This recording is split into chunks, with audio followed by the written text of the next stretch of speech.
Hello, my name is Ben. And my name is Cheyenne. And we are your hosts of the Too Vague podcast this week. One word, two hosts, stories, trivia, and video games. Cheyenne is back in the studio after a long respite. Yes, a long hiatus, if you will. If you will, and I will. So, how have you been? What's been going on? I have been doing the same thing as always, working the retail job, playing the video games, taking a break from school, and getting ready for a pretty big move, actually. Yeah, this is going to be your last time in studio. If I ever do a show with you again, it's either going to be by way of phone or with my podcast in a bag. Podcast in a bag. Maybe. Tell me about that. When I go to the Penny Arcade Expo, I just take all my equipment in a little yellow bag. And so it'll all fit, including boom mics. Sometimes I have to put the boom mics in a different thing, but when I collapse them all, I can just put them all in this yellow bag I have. So it's my podcast in a bag. That's really nifty. Yeah, it is kind of nifty. I definitely think we'll be doing some virtual shows in the future. You'll be in the area of Andrew. Indeed. I'll be moving to Portland in September, and we're looking forward to it with minor trepidation and anxiety. I mean, that's to be expected for such a large move. Yes, a big boy move. But it's exciting as well. Oh, yeah. I'm not going to tell you about... Maybe I will. I'm going to tell you about something. Yeah, I know something. that you're going to tell me about it. So. That's kind of my MO, or as I like to call it, my Mo. Your Mo. You're not to be confused with Moe. Make sure you pack your atlas. When I moved here to Tucson from Illinois, I had a road atlas, which is how I got all the way over here. Did you not have GPS? No, it was the middle 90s. Okay, so maps, paper maps were off the table. You thought, I'm going to get an entire atlas to travel. Well, I mean, the folding. The problem is the folding. The flipping is okay, but the folding of is the map superior to folding. Yeah. And actually, it was my father who bought me the giant road atlas because for some reason, he had a fascination with the map store that was in Chicago. He would always like to go to the map store. Something of an amateur cartologist, maybe? Yeah. I don't know if he was doing any orienteering or any cartography related or adjacent activities. Who knows? But yeah, Dad had a thing for maps. It was a sad day when Google came along. Just destroyed the need for the road atlas. But he still would get maps. Like if he would go to Europe, he would go to the map store, get some maps, because that's the way he preferred it. But anyway, let's not talk about maps. I'm excited for your trip. That's very cool. Yeah, it's pretty cool. Entering a new phase of your life. It's my Eras tour. Yeah. So, you said you've been playing games when you haven't been breaking necks and cashing checks. Absolutely. This past year, I have logged 1,200 hours in Baldur's Gate 3. So the first and foremost answer to that question is Baldur's Gate 3. Okay. I have also played Tears of the Kingdom, Kenshi. What else? I know there was another one. Oh, Divinity Original Sin 2. Yeah, that was the same company that made... Yeah, it was made by Larian Studios. Larian Studios, yeah. But that is their original IP versus Baldur's Gate 3, which is Wizards of the Coast, yeah. A D&D license that they got. Which they did an excellent job with. Oh, gosh, yeah. They did such a good job that it's not coming down in price on my PlayStation, which is sad. I do want to play it at some point. I can't pay $70, $80 for it. I just, my sensibilities there. That is your prerogative. That's fair. So I guess the real question is, how many times did you sleep with things? In Baldur's Gate 3, different things are the same thing. Yes. I have played, I think, 10 or 11 playthroughs at this point. Nice. 2 or 3 have been in honor mode, and I've romanced Asterion probably 9 of those playthroughs. 9 times. 9 times because he is my favorite edgy vampire. But also I did get to experience the infamous bear scene just for the science of it. I really wanted to have the achievement and the personal experience of that. Gotcha. So simulated. Simulated. Yes, I would like to clarify. It was a simulated and non-visual scene. They actually cut away before you see any of the action, which is a good thing because nobody really needs to see that. They do show a squirrel who's looking on to the whole fiasco, who covers its eyes and then runs away. So I think that tells you everything you need to know. That's the comedy of the whole thing. Yeah. Oh, there's also, you can romance a mind flayer. And okay. That's like the big enemy thing, right? Yeah, but there is, no spoilers, but yes, you do have an opportunity to romance a mind flayer. Okay. How many romance options are there in this? Like way more than any previous game, correct? If I had to guess, there's probably 6 or 7 different romance options. Okay. So kind of equivalent to like your Mass Effect and your... Yeah, I would say probably a few more than Mass Effect or Dragon Age, depending on the game. You mean Dragon Age? Dragon Age, yes. Yeah, okay. All right. Dragon Age Inquisition had a similar amount, probably 5 or 6, but Baldur's Gate 3, as long as it has legs, you can romance it. Wow. That should be the tagline.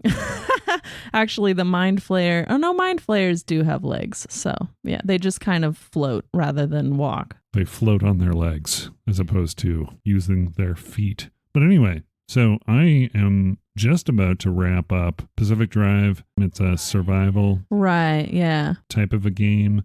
I'm not usually a huge fan of the survival games. Like when you tried to get me into Project Zomboid back in the day, it just didn't connect with me. But something about this game, there is a driving mechanic, like when you escape whatever map you're on, sometimes you have to drive through various trees and navigate through swamps and all sorts of things in order to get to the portal so you can be zapped back to your garage. So there's like a lot of driving mechanics in it, but then also you've got your survival stuff where you have to pick up all the different things that you find and use them to create different car things and your mods, your car mods. Yeah, not so much mods, more like doors that will protect you from radiation or electricity, but then also things like your storage, because you've got to go out there, put everything in your backpack, run back to your car, put it in your car.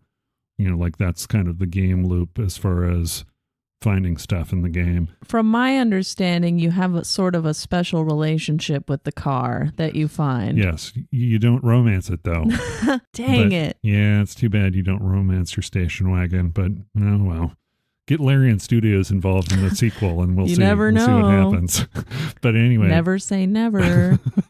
With that, you've got your different quirks that will appear or happen based on if you have a contact with an anomaly.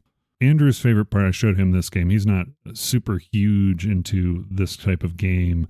He kind of clued into the repair putty, which is whenever your different panels or your doors or things on your car lose integrity and you have to repair them, you just take this jar of repair putty and just slap it on there. Slap it on there and then it heals magically. That seems pretty straightforward, but you're not a big fan of using the repair putty? Well, no, you have to. I mean, it's like if you're out in the field and things have damaged your car, you have to use it. You can make blowtorches later with the right components as you get deeper and deeper into the map, and that you just activate your blowtorch and then it fixes it. It's got a lot of little things like that. That's like suspend disbelief, but it's just a fun little game for an independent studio. It was just really, really cool. Ironwood Studios out of Seattle. That's awesome. Like I said, not usually a survival game person, but I bought a game for my birthday and I'm trying to figure out whether I'm going to go with the next game. I focus on Unicorn Overlord. It's been compared to like your Final Fantasy Tactics kind of game. Or Grounded. Oh, I have a lot of friends who enjoy Grounded. Oh, yeah? Have you played? I haven't. That's the one where you become miniature, right? Yep. Yeah. You get shrunk. I've heard really good things about it, though. Off the top of my head, I can't quite remember. Yeah. Long ago when it was an Xbox and PC exclusive, I couldn't get into it. But now it's come to the PlayStation. So just came out probably a couple months ago for that. We'll see where I go. I might be on this survival groove, so maybe I'll check it out. But we're not talking about the aesthetics of... We are not discussing our recently played video games so much as we are... Or the romance options. Or the romance options. And why would you romance? Because of their aesthetic. You know, if they have a really good aesthetic, what else can you... I tried.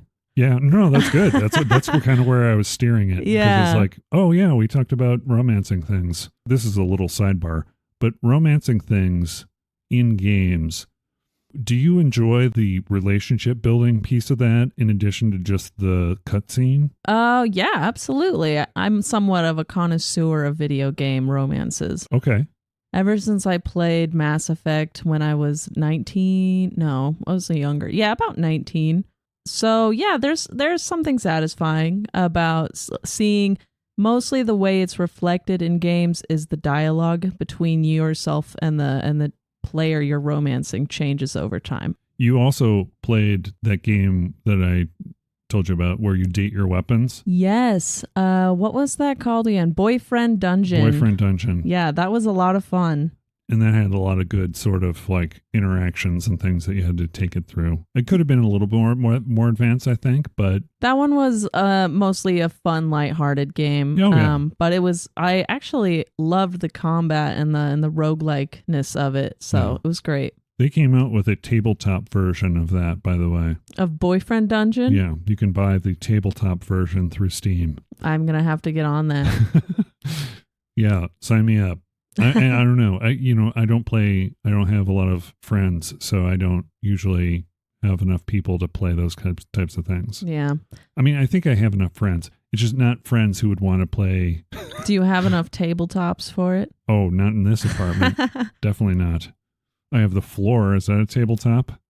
It could be. It could be. Anything's a table if you set things on it. That's another tagline. Baldur's Gate 3. Everything's a table if you set things on it. Yeah. I don't know if that works. But anyway. All right. So let's get into aesthetic. The word this week. Do you want to read do you have the definitions or do you want me to? I don't have the definitions pulled up. Okay. I do. So according to Oxford, the languages will start with the adjectives or the adjective, which is concerned with beauty or the appreciation of beauty. The pictures give great aesthetic pleasure, and then giving or designed to give pleasure through beauty of pleasing appearance. The law applies to both functional and aesthetic objects. Okay, the law, I don't know what the law has anything to do with this. But the law has decreed that it works for both functional and aesthetic objects. Yeah.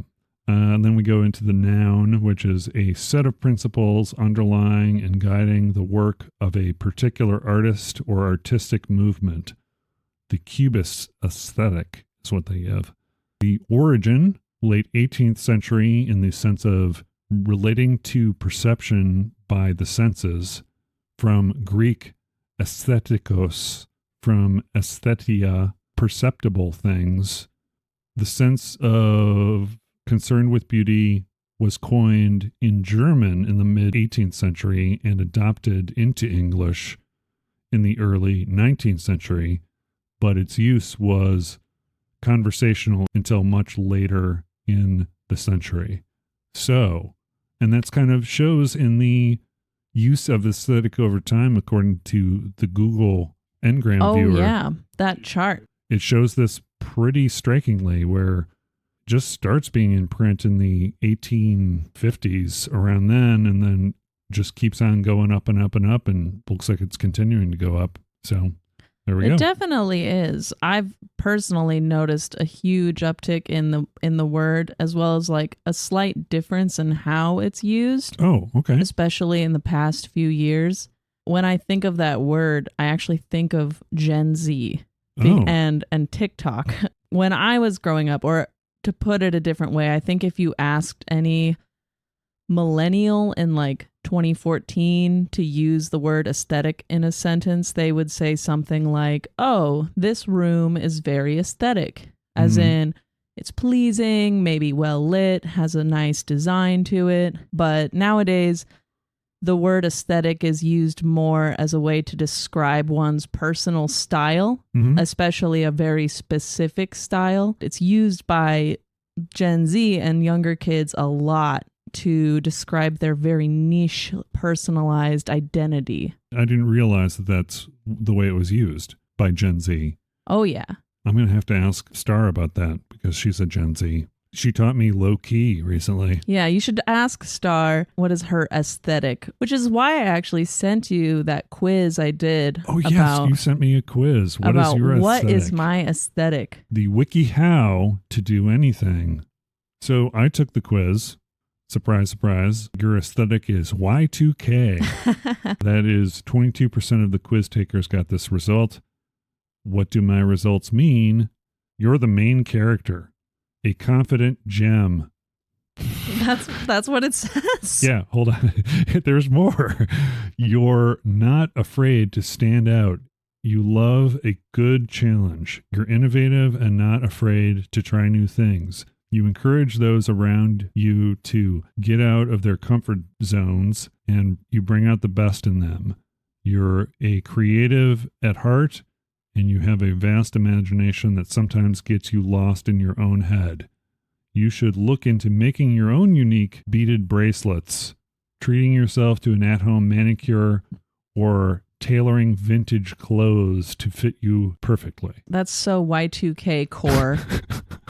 Honestly, I mean, you've seen pictures of me back in the year 2000 with your bleached hair. With my bleached hair, my flock of seagulls haircut, my many piercings. So I'd say it's pretty spot on, right? Pretty spot on. I mean, I show my confidence differently. I just don't care about what people think in general, or at least I didn't. It's just like, I'm going to express myself. Here you go. Well, that's because you're just so Y2K. Yeah. That's just your aesthetic, man. Yeah, my aesthetic. So what is your aesthetic according to WikiHow? According to WikiHow, my aesthetic is cottagecore, which means... Cottagecore? Yeah, cottagecore. Not to go too off topic, but alongside aesthetic, the use of the core suffix on pretty much anything is used to describe a general aesthetic or a vibe, if you will. Huh. So cottagecore is like, what's a more millennial way of saying it? Just sort of like peasanty or like a very flowery vibe, Okay. rustic maybe. But cottagecore, according to this definition here, is an aesthetic inspired by a romanticized interpretation of Western agricultural life, centered on the ideas of simple living and harmony with nature. Other themes associated with cottagecore include self-sufficiency, the romanticization of domestic labor, and caring for people. I don't know if I completely identify with that, but it's a WikiHow quiz, so it can be forgiven for blurring some lines here and there. What about the percentage? What does your percentage say of the people who took the quiz? It says that 32% of people. Okay, so I think slightly more than I me. got a little more. More people have the cottagecore aesthetic than the Y2K aesthetic.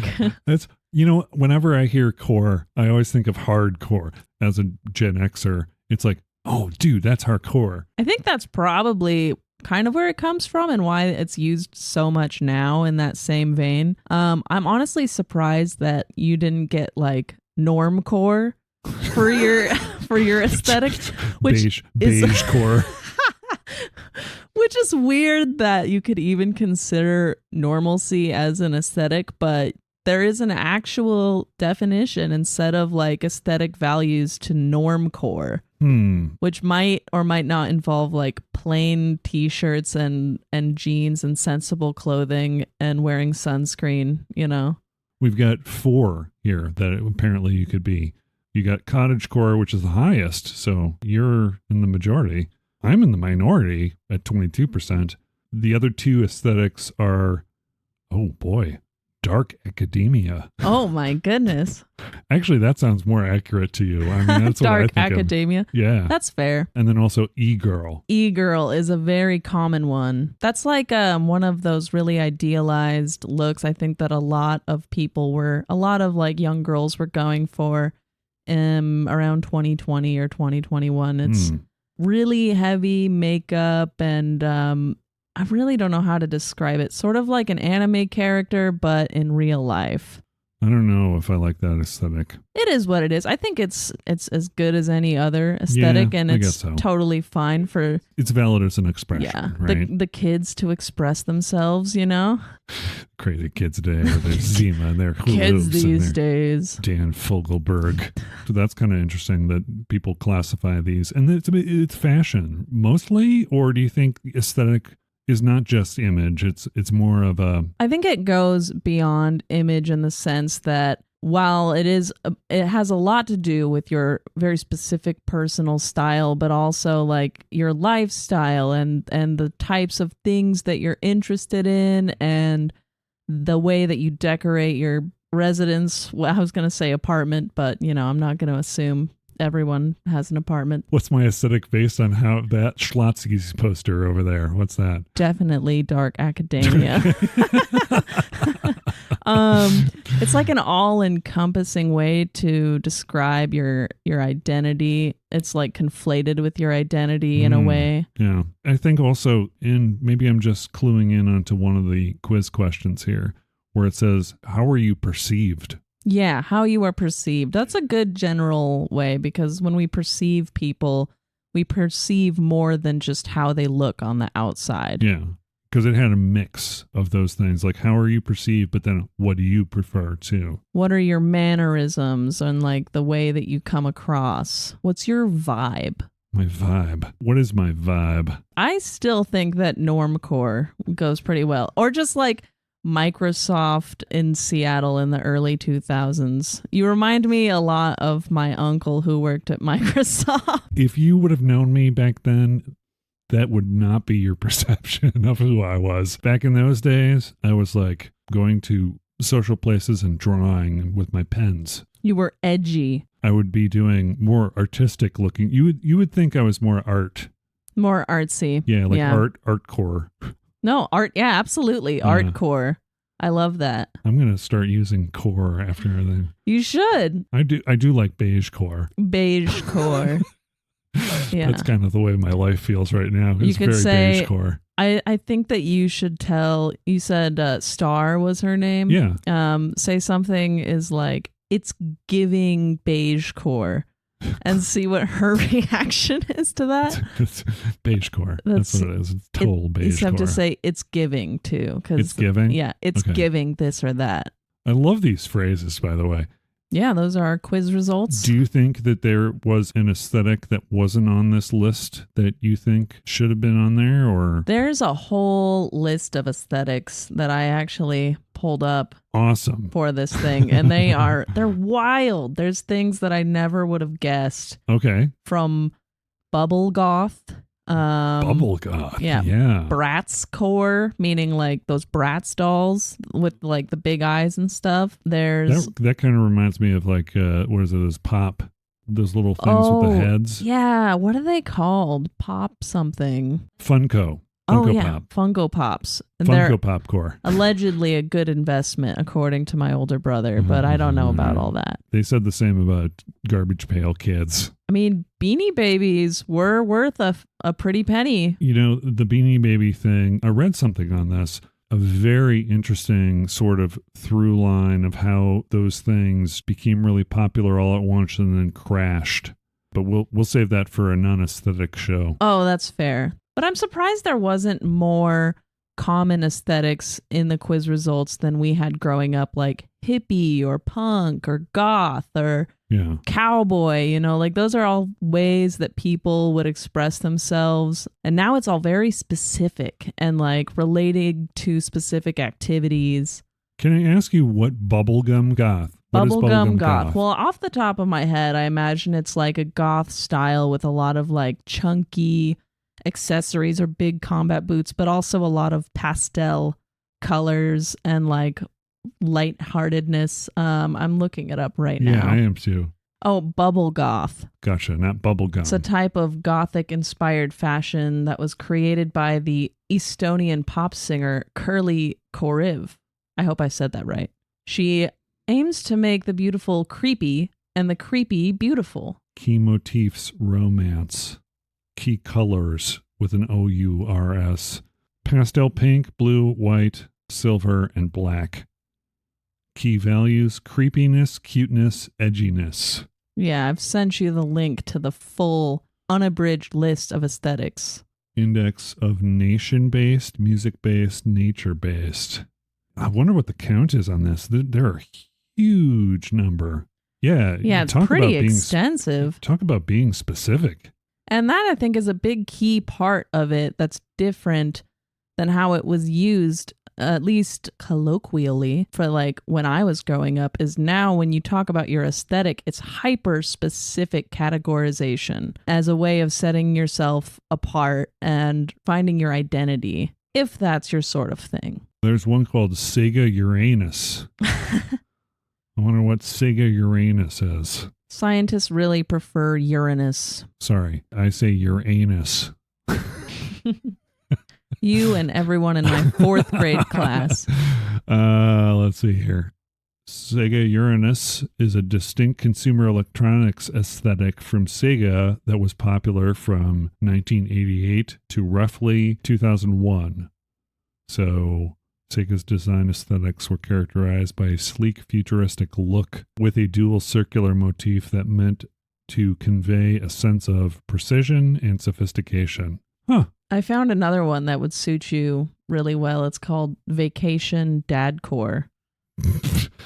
I am not a dad. I know, but you don't have to be a dad to have a dadcore aesthetic. A vacation dadcore? Okay, what is vacation dadcore? A style and lifestyle aesthetic that is based on the timelessness of Hawaiian prints, well-worn sandals, comfortable hats, and chill vacations. Vacation dadcore is the easygoing and practical fashion choices of dads on vacation who prioritize laid-back comfort over flashy appearances. From polos to button-downs, vests to cargo shorts, anything goes in Vacation Dadcore. As it's only truly Vacation Dadcore if you don't really care what you're wearing and just want to get a tan. I don't know about the tan part, but yeah. Yeah, they got there's dullcore. Dullcore. Dullcore. Boy, this aesthetics wiki is a gold mine of comedy. For a tasty treat, check out the Aesthetics Wiki. Is there anything else that you think of when you think of aesthetics? Aesthetics, yeah. I mean, beyond the current and like modern usage of it, aesthetics has been a study of beauty and an appreciation of it for a very long time. Aesthetics is really any approach to design where you're concerned about like the balance and the pleasingness of it. When I use aesthetic, I typically don't use it as like a way to find a micro label for myself, but more as like, oh, I think it's really aesthetic to have my things laid out this way. Like I've got my books on the shelf with a plant next to them. So I think aesthetics is actually a serious study of beauty and perception that people have done before as well. You mean like things like symmetry and... Yeah. I was always very anti-symmetry. I was asymmetry all the way. Asymmetry is very punk rock. Yeah, I like it. What about you? Do you think of anything else? It's just the way things look. It is not necessarily about beauty. It's about how people present themselves or what sort of image they're trying to convey. Maybe that's getting into a different word, but that's kind of what I think of. No, I think that's, it's pretty spot on. Because there are things that I find, it's not beauty as far as everyone else is concerned, right? It's beauty as far as I'm concerned, and that's different. So using the word beauty, since it was such a subjective word, to you, that's beautiful, but not to everyone. Yeah. So, I don't know. I just think it's more of an image thing. Whether it's beautiful or not, it's up to the person. It's kind of what I think about it, but it's more like how you present things visually more than, I mean, I know it's not, but That's more of just the classical definition of it and just how it has always been used up until recently. Mm. And there are things that go into putting forth a visual. There are things that impact you in life and in your surroundings that you take inspiration from to present a visual or whatever. So there are things that are related to it. When you get into the nitty-gritty of where does this aesthetic derive from or what is it inspired by, that's kind of interesting too, I think. Where does bubble pop derive from, truly? Bubble goth? Bubble goth. Yeah. No. From that Estonian pop star, apparently. Yeah. She does look kind of creepy. Mm-hmm. Is there anything else you want to cover before we get into video game aesthetics? No, I said my bit about the Gen Z and the TikTok and all those kids, those darn kids. Do you use TikTok? I do sometimes. I have periods where I'll use it more often than not. There was a time where I tried to post some fun videos on there, but I never tried to be a content creator or an influencer. That just seems like too much work to me. It's really all about aesthetic on a social media site like that, where if you want to go viral, you have to have a really strong cohesion, both in your personal appearance and the areas that you film and the quality of your filmmaking. It all has to come together in a way that's very pleasing for the viewer in order for it to catch fire and become like a whole thing. I think there's also a component of that is what message you're trying to say too, right? That's true, yeah. There's different types of creators. There's fitness influencers, and then there's people who just make content that's supposed to be weird or unsettling. There's people who create content that's supposed to be, about just their pets or about couple life. There's so many niche categories that you can find on there. So you're more of an observation person when it comes to TikTok. If I have done videos in the past, it was typically me using one of the silly filters that come on that site. So it'll like take your face and tell you what's going to happen to you in the year 2024 or something like that. Eek. And of course, it's all randomly generated, but people as a bit like to pretend that this is all accurate. And so there's like something, there's funny videos of people just reacting to being told they will become rich and then get pregnant and then get murdered, for example. So talk about very specific. It's always something really silly. There's also just lots of funny filters that completely change how you look. It might make you, there's one that's called Bold Glamour. That's very popular, that makes you kind of look like a supermodel no matter who you are. That's very, I guess, interesting. This trend I saw recently, you were supposed to record yourself singing along to a song. Okay. And determine whether or not you're a top talker or a bottom talker, which is like, do you show your bottom teeth when you talk or your top teeth?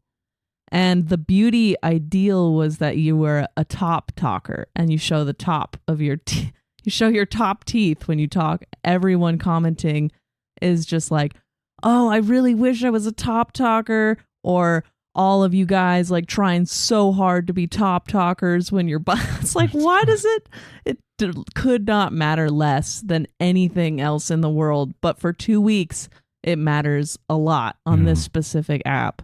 Trends don't have to be aesthetics either. It can be stuff like those South Korean deep fried toothpicks kind of thing, where it's like, who thinks of these?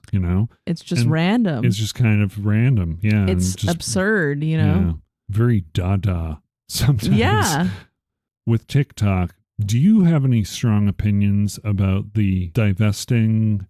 The FTC says that ByteDance needs to either sell these things to a U.S. company or stop working on people's phones. Yeah. It's hypocritical to single out the single one just because companies like Meta have been doing it for years, where they sell data to other countries. And there's a lot of hype around it. There's a lot of people saying this is just because we use this app to communicate and spread activism about all manner of things. It's, it's helped a lot of people get out of debt. It's helped with a lot of crowdfunding measures. Personally, I don't know whether or not it'll be the end of the world if TikTok stops working on people's phones. I think we can still find a way to come together and practice activism like we did before TikTok existed. I think it will be a shock and it will cause a lot of issues for people who have created a livelihood for themselves on that app, because it'll be hard to move their platform to a different space. But for me personally, it won't impact my life greatly, right? Which I suppose is, it's not a great answer, because I'm saying like, oh, well, it doesn't matter to me. I'm sure it matters to a lot of people. And I do think it's strange to fixate on this one particular app and this one particular company. Under the guise of security. Right. I haven't seen any of the research or any of the evidence that says that the country, we're concerned with China, how they would use this data. If we have something that could possibly be a security risk, I think that it's maybe the right call to do this. But as far as how the company is run, I don't think it's going to be any different under an American, you know what I mean? It's going to be maybe even worse because it's not their product. It's someone who's taking the reins from. Absolutely. The other thing, I don't think it's a big loss, because don't most influencers have some diversity in their social media anyway? There's no one who's just only TikTok. Only on a single app. Yeah, I would agree with that for sure. I mean, there are other platforms like Instagram or YouTube, those types of things. And I'm sure new apps can be made too. I agree, like as far as security concerns, but again, the same data has been sold by companies like Meta for years, where you can have access to like the user's phone model and their number and their GPS data or something similar to that. It just seems weird. It seems like it's a topical thing that is being overblown, or it's being made into a bigger problem, or at least for an arbitrary reason compared to a problem that has already existed with other companies. I don't agree with the stance that ByteDance is taking, which is they are going to court to challenge this because it's a freedom of speech thing.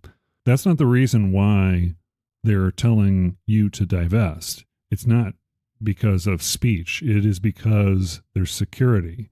So why not prove that is false? You're saying that there are possible security issues.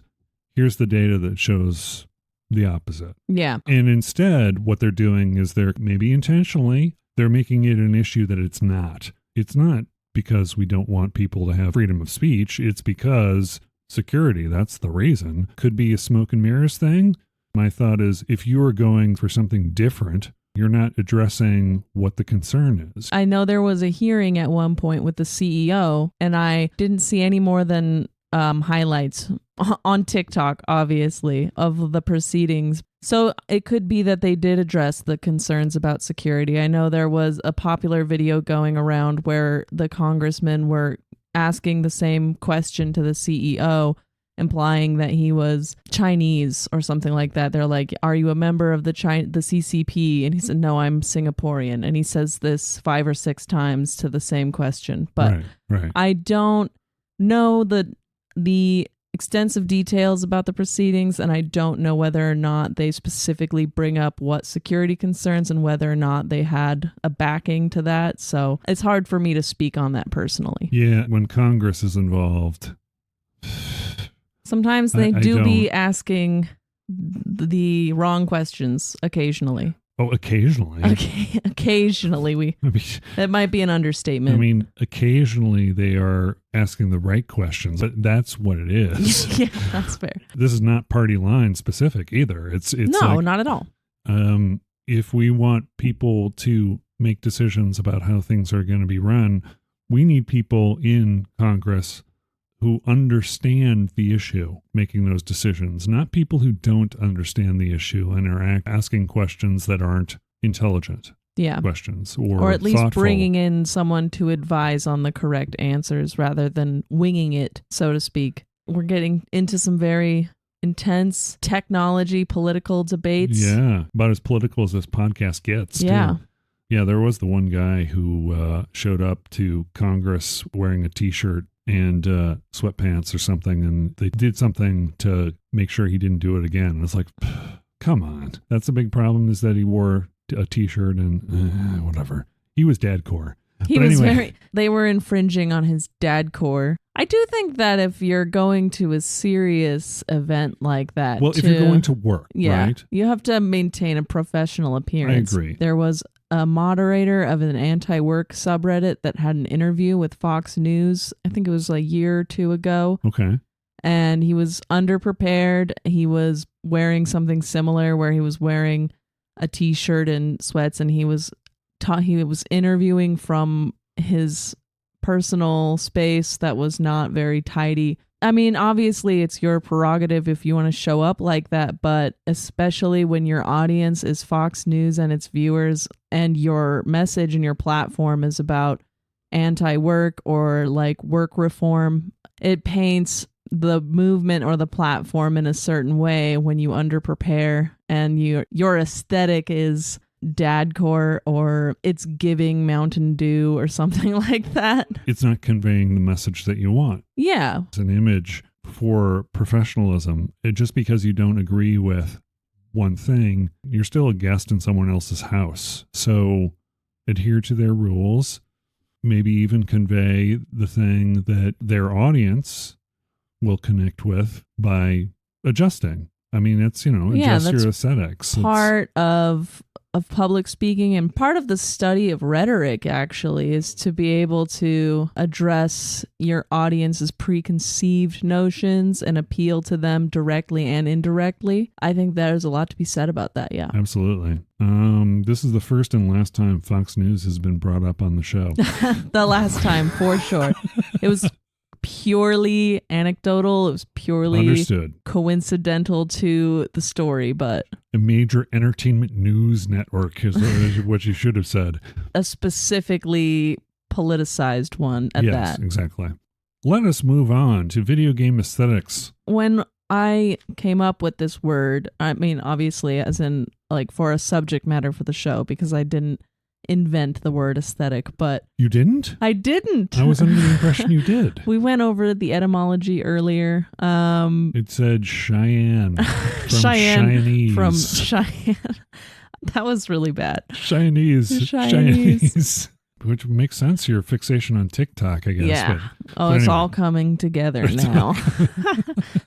When I came up with this as an idea for the show, I was playing this really cool game called Trek to Yomi. This was about a year ago. Okay. I came up with the best description for it earlier. It is a tactical, Souls-like samurai side-scrolling game. What is it called again? It's called Trek to Yomi. Trek to Yomi. And that's Yomi. I think it's completely in black and white, but the visual art in it is just absolutely breathtaking. Oh, wow. It's a semi-surreal journey for this warrior. Essentially, he's a samurai, or his father was a samurai, and he gets killed, and then someone important to his village gets kidnapped. He's going after her, and then there's like a journey deeper and deeper into this mythological plane of existence. And at one point in the storyline, the story sort of branches based on the choices you make, but you travel into this mystical realm. And it's really very neat, very aesthetic. Okay. I'm looking up the game again so I can remember some details because it was so long ago, but it was something that Arden, my partner, got for free with his PlayStation account or something like that. Seems a little overpowered of a machine to play the black and white game on, but anyway. But no, it's worth it. Oh yeah, yeah. And I like those independent. It's a Devolver Digital published. Devolver Digital has so many great independent games. It's just And that's interesting that, I definitely need to check that out. Yeah. I'm realizing now that the mystical realm I was struggling to name is literally in the name of the game. It's into Yomi. Yeah, into Yomi. I was struggling there. What was that name? What was that? What was it? In Trek to Yomi. What is the name of the mystical realm you travel into? What is he doing? He's Trek. Yeah. But anyway. That was so good. So that was at the time I was playing that game. And I was like, man, this is such an aesthetic game. Yeah. So beautiful, so visually appealing. And that's when I sort of had the idea. I was like, oh, well, that would be a great word for the show. I'm going to bring up Vanillaware because you've heard me talk about this on our previous shows that we've done together, I think. Odin Sphere, Leafrasier. I don't know if you ever got that, but that is an interesting, very story-rich, side-scrolling, action-y game that's definitely worth picking up when it's on sale. It is so great. And actually, the company that made that made Unicorn Overlord. I'm just a fanboy because their aesthetics are just so, I don't know. Beautiful, next level, you know? They need more muscular women in there, but other than that, totally. Yeah. No, the stories are wonderful. Oh, I do. I see. Yeah, there's some really cool hand-painted backdrops. Yeah. I see you playing these games a lot, or these types of games. And if you look at Vanillaware's other offerings, there's Odin Sphere. There was also Dragon's Crown. There was 13 Sentinels, which is a different genre, actually. Check out the 13 Sentinels as a sci-fi mech tower defense-like tactical sort of game. Yeah, it sort of reminds me of like Nier Automata or something, just with the setting, the dystopian feel. Yeah, a lot of love put into those graphics. Very similar style for all these things. I don't know if they have a document of style, like they've got style documents for websites or for when you're publishing things, right? I wonder if they have that for Vanillaware games, because it's very distinct. You can see a Vanillaware game and know exactly that is Vanillaware. You seem to like the somewhat tactical games that are also paired with like the really beautiful backdrops and all those types of things. Well, I do like a variety of game types, and that's the beauty about Vanillaware. I don't know if it shows anything on the 13 Sentinels that shows the gameplay. It only shows the side-scrolling bits mostly because those are the beautiful backgrounds. But it is basically you've got these different mechs that you can move in real time to battle against other alien things that are trying to destroy the city. Some rad robot warfare. Graphically, it's just like this sort of isometric 3D kind of looks almost wireframe, almost vector graphics like. Really cool presentation for that too. And then the wrap up of the story as it revolves around this 13 Sentinels is so interesting. It's just an interesting sci-fi concept. Definitely anything Vanillaware, that's pretty cool. What are your thoughts on graphics in games or graphic styles in games as it relates to censorship? Do you think that there is a problem? What is censorship in the realm of aesthetics?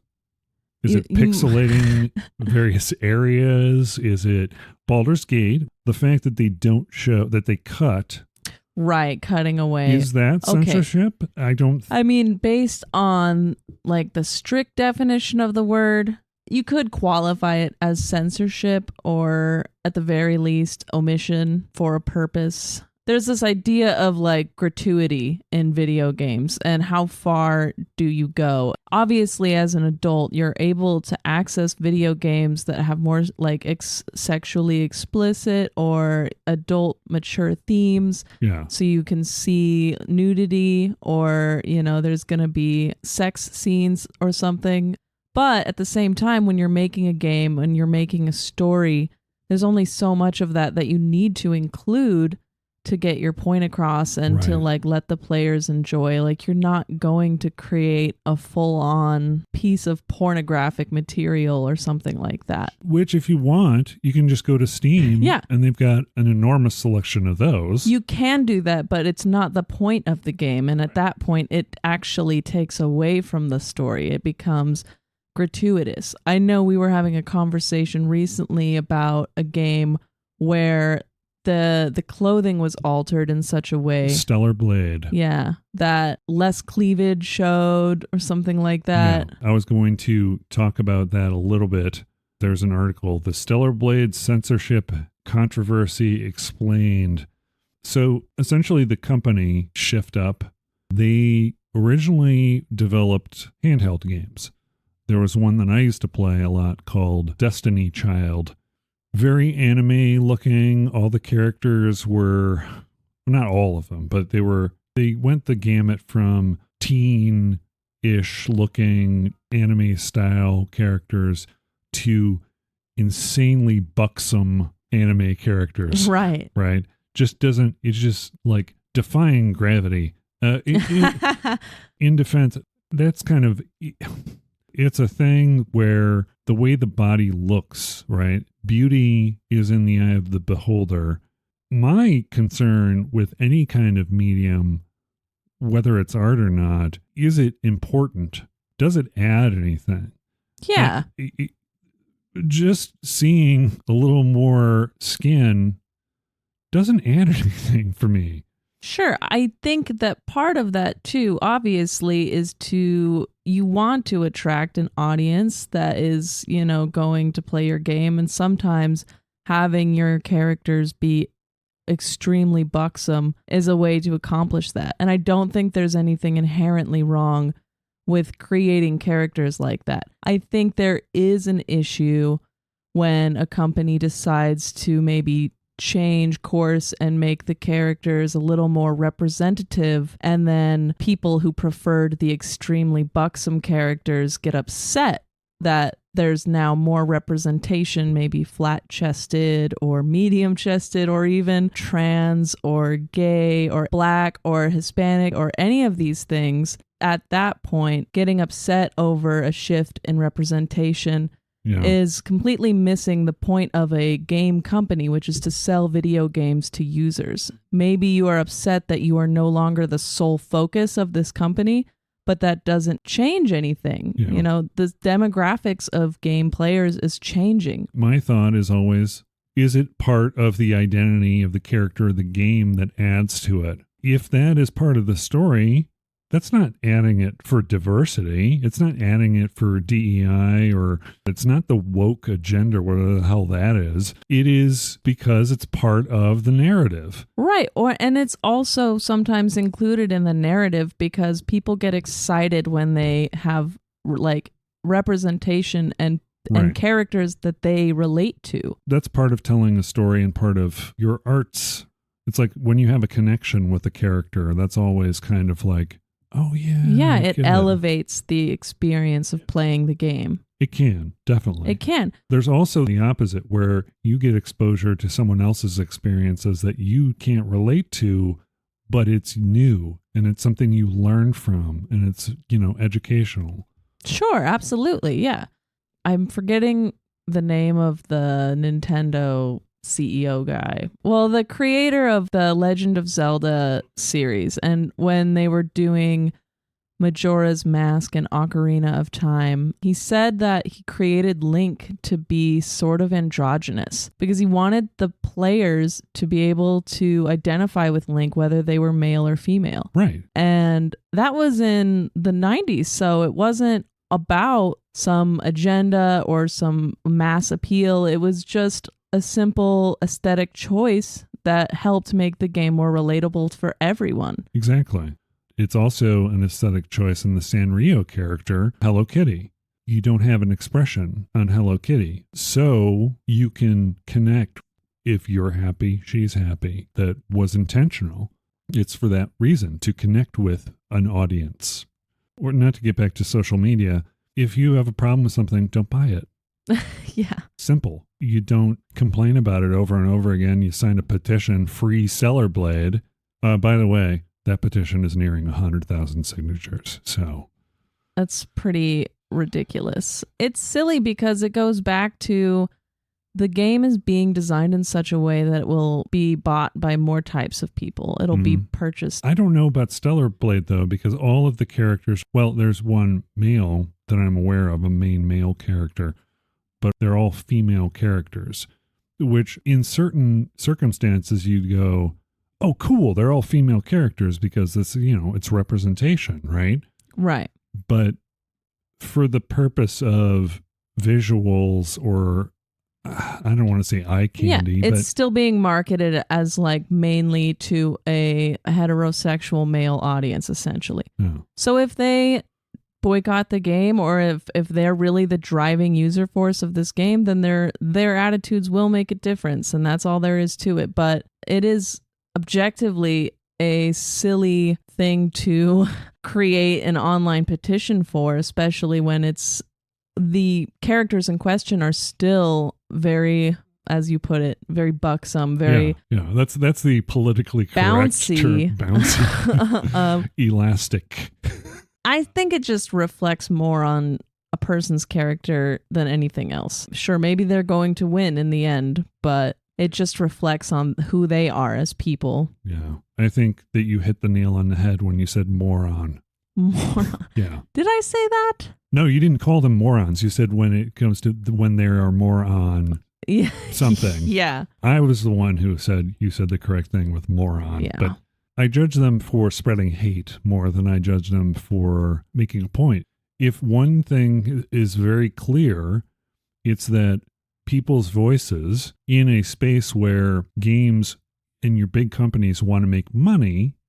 Look at, for example, the whole thing with Helldivers 2 recently. It's a Sony thing. You have to connect a Sony PSN account to it, even though it's on a PC.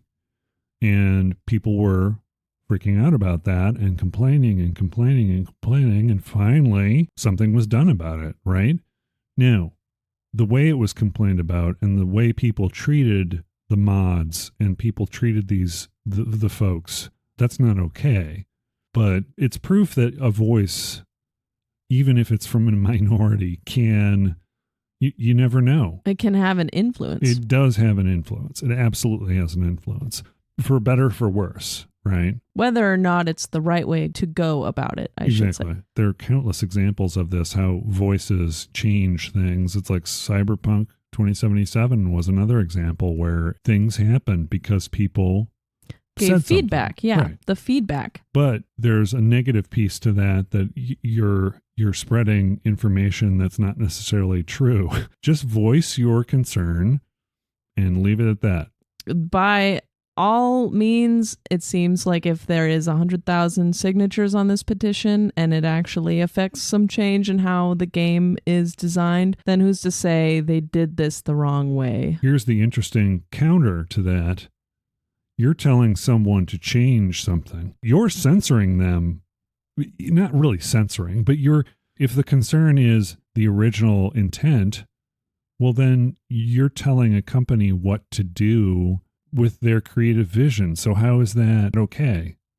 If they had a creative vision and they wanted to tell a certain story and you're telling them that they're wrong. I mean, in this instance, they're the client, so they are trying to speak out on what they want out of their product. The company did say that it was uncensored, but they said that with their Japanese games rating board in mind and not the US. At least that's what the CEO say. So it was weaponized when they found this little change in a costume on the day one patch.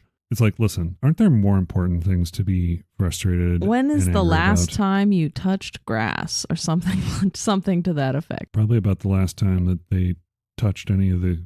Anyway, yeah. It is. It's ridiculous especially from an outside perspective. I mean, I'll concede that if there were fewer effeminate, edgy vampires in Baldur's Gate 3, I would be totally up in arms. I would be out there screaming and crying, creating online petitions about showing more shaved chests and like having more gay vampires in this game. Because shaved? You think they really shave? I mean, it's pretty hairless, and I don't think that's a vampire thing. No, but wouldn't that happen if you accidentally, maybe they have some sort of a sun thing that like they use the sun to burn all the, you know what I mean? You haven't played the game, so I can't spoil it, but it's definitely not a sun thing. Like, it's debunked within the game. Oh, excellent. But yeah, even if there are these games where we get into these silly arguments over things like a piece of cloth that reduces the amount of cleavage, as long as there's creators out there who are generating content that appeals to all sorts of people, like, we are moving towards a better and more inclusive game atmosphere. It would be nice if we didn't have such a toxic dialogue online surrounding these things, where instead of talking about it like adults or from a sensible perspective, it's just resorting to immediately like blackmailing them with your usership or your money. Name calling too. There's name calling. It's a very normalized behavior in the Twitterverse where it's like, well, I'm just saying my point of view. Back in my day, someone would say something insulting to you and they would say, oh, I'm just kidding. Well, that's not funny. So how am I supposed to take it? I mean, I'm still offended. Whether you're kidding or not, it doesn't matter. Doesn't take away from it doesn't change the hurtfulness anything. Of it. And this is like both sides too. I mean, even if you have the moral high ground sometimes and you resort to name calling, your position is completely lateral. You're just as exactly. You're just as toxic as the other person. Just because you have the moral high ground doesn't make your behavior better. Acceptable, less toxic. Yeah. We've talked about that a lot, not engaging with that kind of toxic behavior rather than responding to it from a place of moral superiority. Except when it comes to playing Baldur's Gate 8 on a specific we won't I won't even talk about how I upset other Reddit users about barrelmancy is what it's called. What is barrelmancy? Barrelmancy is when you gather a lot of smoke powder barrels and you position them around NPCs, which I might politely interject would never be able to happen in an actual tabletop game of D&D. But in Baldur's Gate 3, you can go up to enemy bosses and put explosive barrels around them, and they don't think that it's strange at all. And then after a fight breaks out, you can just hurl a cantrip of fire at that. Right. And you can explode your enemies. And it's a valid tactic in Baldur's Gate 3. It's not one that I like using because to me it just feels somewhat cheap, especially if you're very good at this game and you're playing it on higher difficulties. Right. Or maybe, for example, played it through 11 times. Yeah, if you've played it 11 times. I say this all with like conceding that you can always play the game however you like. Exactly. That's the beauty of it. Discussing my own opinions on a subreddit that is devoted to discussing opinions. But I upset a lot of people with that. And for that, I apologize right here and now. Oh, okay. Here's the thing. What's the point? You just say your piece and that's it. If I feel strongly about something on social media, engaging with someone in a rational discussion never happens on social media. Or rarely, right? It's not worth it. If I want to have an intelligent, rational discussion, let's do face-to-face or on the phone or something where we can hear each other and see what we feel. And you know what I mean? It's just like there's body language things and you can have a more organic discussion about things and hopefully more logical. Removing the personal aspect of that discussion, it just lowers your inhibitions. It lowers your... That's true too. Your personal qualifications about how you treat others and how you speak to them. That's just one of those aspects of online discourse and social media that is a genuine problem. And right now, there are no clear solutions on how to address that on a big scale. There's only what you do as an individual and how you respond when you're online. Yeah. I'd say to kind of personify my dadcore vacation, whatever, put them in a timeout. Yeah. Put them in a timeout. Put them in an internet timeout. Yeah. Kick social back, media time. enjoy the breeze, maybe like embrace your inner cottagecore. Yeah. Like get a flower printed shirt. Yeah. Maybe a hat, some sunglasses. Absolutely. You know? I think that wraps it up with our video games discussion. We could probably go on forever. We probably could. You and I, being video game people, will always have something to talk about when it comes to video games. But what are your final thoughts on the word aesthetic? Aesthetic has been a study of beauty and perception for a long time. Obviously, it has roots in like ancient Greece. So, you know, it's a very old concept. In the last few years, it has taken on new meaning, and it's really given a lot of younger people an opportunity to express themselves through micro labels and niche areas of style and personality, which I think is really cool. It's part of the way that language evolves over time. In general, I don't like labels, but I do understand their value. I don't like labeling people and things, but it does give you some specificity, just as long as you don't put them in a box, right? And say all people like this are. As long as there's not prejudice involved in that. You can label something or someone, but the problem becomes you start assigning other behaviors to it, possibly, and that can be problematic. Sure. But I mean, it is kind of cool the way you've got all these different aesthetics and different kind of ways of expressing yourself. I think that is the key of that's the core of it, and I think it's really about expressing one's identity through those micro labels. I think it's a big thing for the younger generations, and it's their way of finding a place and helping to identify themselves to others. And let me just apologize by saying I am from a generation that labeling someone is equivalent to not getting to know them and putting them in a category. And that's wrong in my head somewhere. So I'm trying to understand the value of that. And so hopefully with additional prodding from you and Star, maybe I'll get to that point. My final thought on the word aesthetic is if you don't like a game, just don't buy it. Don't play it. That's it. Don't play it. Don't buy it. That's all I have to say. No, aesthetics are important because it's kind of a style component. It adds to a game. You can have a wonderful story and wonderful game mechanics, but if you don't have an appropriate visual style that complements those things, then you're not going to have a successful or impactful game, I don't think. So aesthetics are important.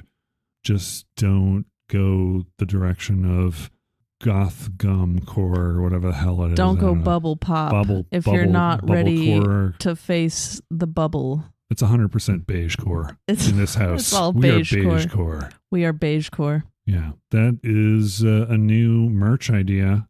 I don't know if you saw that we have some merch. I did. Available. I saw that you have some merch available on through partly. What was it? TeePublic. Mm-hmm. Yes, we've got Andrew from Partly Robot Industries with all of the neurodiversity sort of education that he's doing through his zines and through his expressions and through he's doing talks and Zoom presentations on these things too. Yeah, I've read one of his zines and he taught me about economics. Yeah.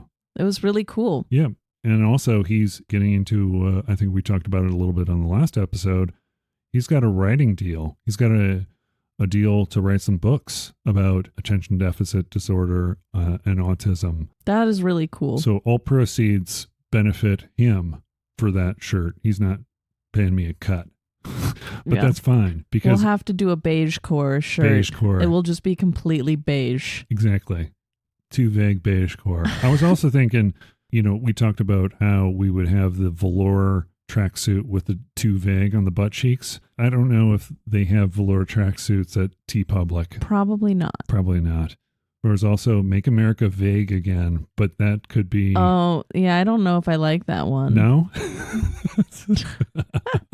Especially given our discussion on micro labels, maybe that's not the right one. Has a certain feel about... I don't like the vibe of it. It has a bad aesthetic. There's some complacency there, I think. Yeah. That is inherent in that. But then Beigecore is totally fine. Beigecore. But anyway, so thank you, audience, for joining us on this week's episode of the Too Vague Podcast. My name is Ben. My name is Cheyenne. And we've been your hosts. Have a wonderful night. Bye. Bye.